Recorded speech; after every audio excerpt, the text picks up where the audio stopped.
आज हम भगवद गीता का 3 अध्याय पढ़ेंगे।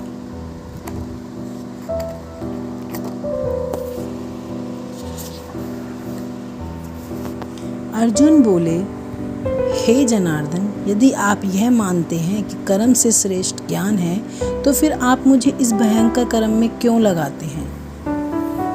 आपके दुविधापूर्ण वाक्य से मेरी बुद्धि मोहित सी हो रही है, अतः आप निश्चित रूप से उस एक मार्ग को कहिए जिससे मैं परम श्रेय को प्राप्त कर सकूं। श्री भगवान बोले, हे अनंत, इस लोक में 2 प्रकार की निष्ठा मेरे द्वारा पहले कही गई है। उनमें ज्ञानियों की निष्ठा ज्ञान योग से और योगियों की निष्ठा कर्म योग से होती है।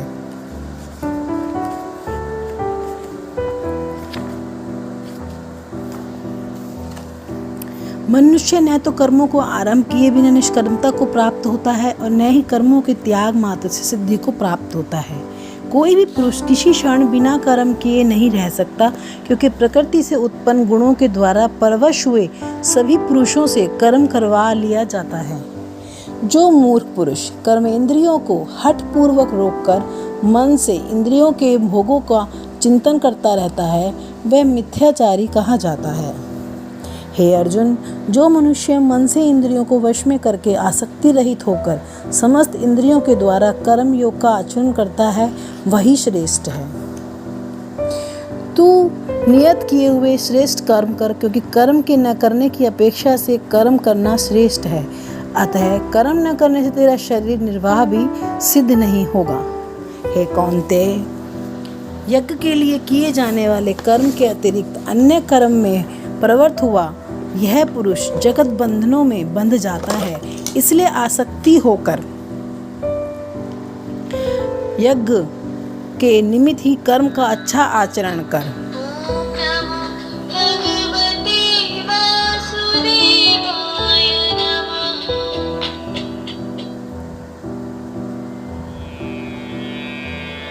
सहयज्ञाः प्रजा सृष्ट्वा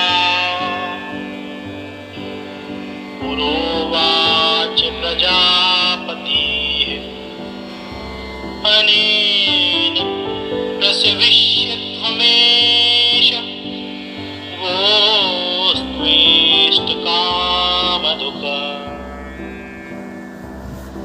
सृष्टि के आरंभ में प्रजापति ब्रह्म ने यज्ञ सहित प्रजा की रचना कर उनसे कहा, इस यज्ञ के द्वारा तुम वृद्धि को प्राप्त करो और यह यज्ञ तुम्हारे लिए इच्छित कामनाओं को पूर्ण करने वाला होगा।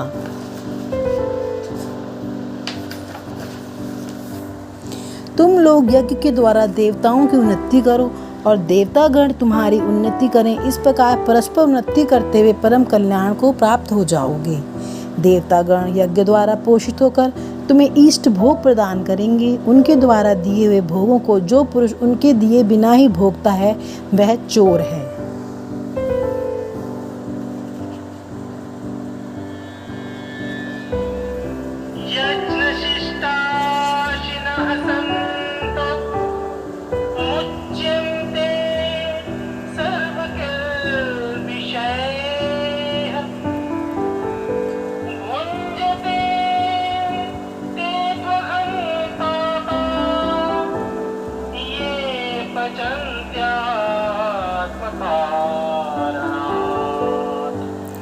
यज्ञ से बचे हुए अन्न को प्रसाद समझकर खाने वाले श्रेष्ठ पुरुष यज्ञ सब पापों से मुक्त हो जाते हैं, किंतु जो लोग केवल स्वयं के लिए ही पकाते हैं, वे तो पापों को ही खाते हैं।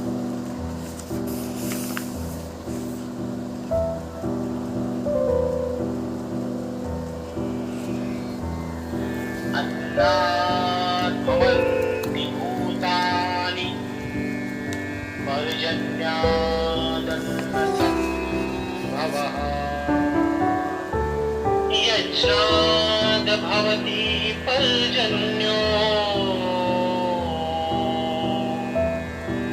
यज्ञः कर्मसमोद्भवः। सभी प्राणी अन्न से उत्पन्न होते हैं। अन्न वर्षा से होता है, वर्षा यज्ञ से होती है और यज्ञ कर्मों से उत्पन्न होता है। कर्मों को तू वेद से उत्पन्न ज्ञान और वेद को अक्षर ब्रह्म से प्रकट हुआ जाना, इसलिए यह सर्वव्यापी परमात्मा यज्ञ कर्तव्य कर्म में नित्य प्रतिष्ठित है। हे पार्थ, जो मनुष्य इस संसार में प्रचलित सृष्टि चक्र के अनुसार नहीं चलता, वह इंद्रिय भोगों में लिप्त पापमय जीवन बिताने वाला व्यर्थ ही जीता है। किंतु जो मनुष्य आत्मा में ही आनंद का अनुभव करने वाला, आत्मा में ही तृप्त तथा आत्मा में ही संतुष्ट होने वाला हो, उसके लिए कोई कर्तव्य नहीं रहता। कर्मयोगी महापुरुष का स्वार्थ हेतु कर्म करना का न तो कोई प्रयोजन रहता है और न ही कर्म न करने का कोई कारण। वे सभी प्राणियों में किसी प्रकार के स्वार्थ का संबंध नहीं रखते।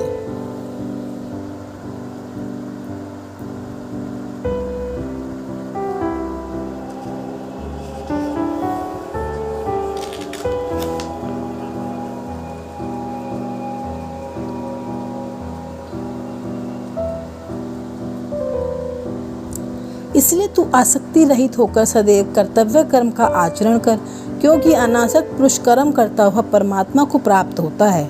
राजा जनक जैसे अनेक महापुरुष भी कर्म के द्वारा ही परम सिद्धि को प्राप्त हुए हैं। इसलिए लोक कल्याण को देखते हुए तू भी कर्म करने योग्य है।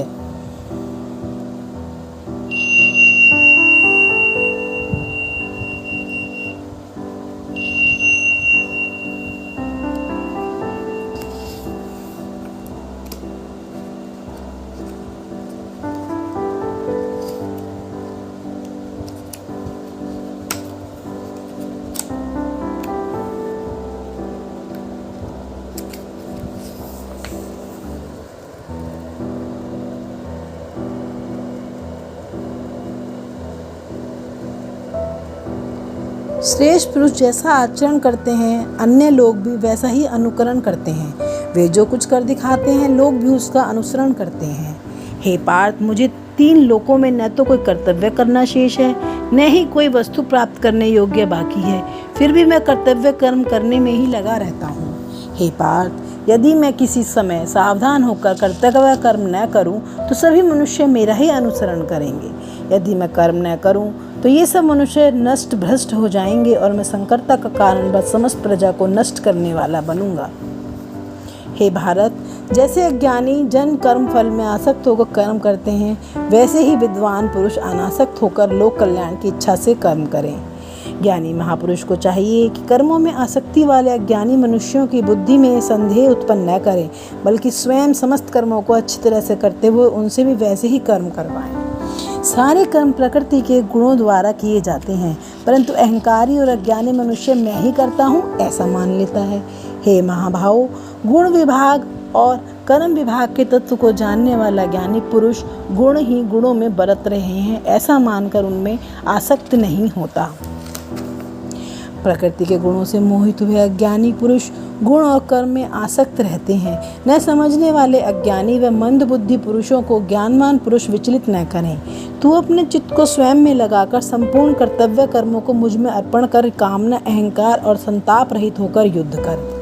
जो मनुष्य दोष दृष्टि से रहित होकर श्रद्धा पूर्वक मेरे इस मत का सदैव अनुसरण करते हैं, वे संपूर्ण कर्मों के बंधन से मुक्त हो जाते हैं। परंतु जो दोष दृष्टि वाले मूढ़ लोग मेरे इस मत का पालन नहीं करते, ऐसे मूढ़ चित्त वालों को तुम नष्ट ही समझो। ज्ञानवान पुरुष अपनी प्रकृति के अनुसार चेष्टा करता है। सभी प्राणी अपनी प्रकृति के अनुसार ही कर्म करते हैं, फिर इसमें किसी का निग्रह क्या करेगा। प्रत्येक इंद्रिय के अपने अपने विषयों के प्रति मन में राग द्वेष रहते हैं। मनुष्यों को चाहिए कि वह उन दोनों के वश में न हो, क्योंकि वे उनके शत्रु हैं।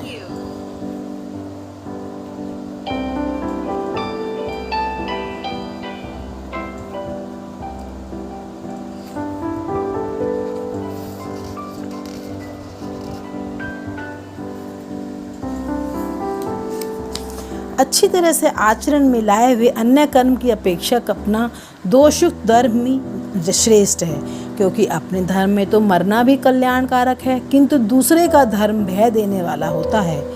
अर्जुन बोले, हे वाण्य, फिर यह मनुष्य किससे प्रेरित होकर न चाहते हुए भी अचानक पाप का आचरण करता है।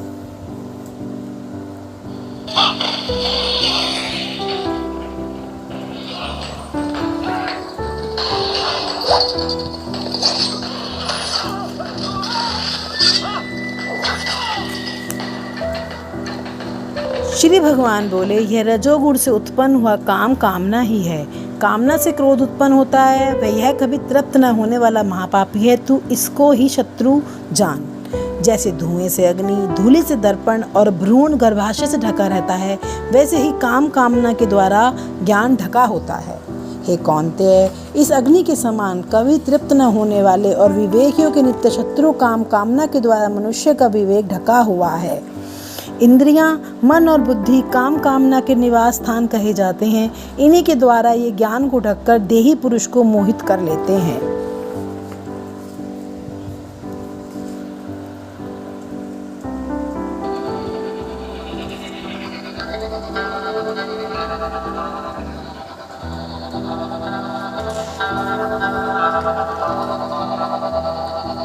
इसलिए हे भरत शर्भ, तुम पहले इंद्रियों को वश में करके ज्ञान और विज्ञान का नाश करने वाले इस काम रूप महान पापी को नष्ट करो।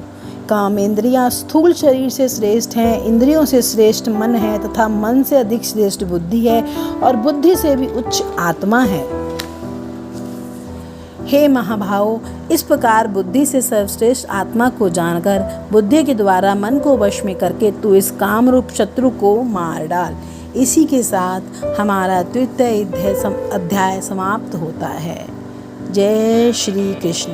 ओम तत्सदिति श्रीमद्भगवद्गीतासूपनिषत्सु ब्रह्मविद्यायां योगशास्त्रे श्रीकृष्णार्जुन संवादे कर्मयोगो नाम तृतीयोऽध्यायः।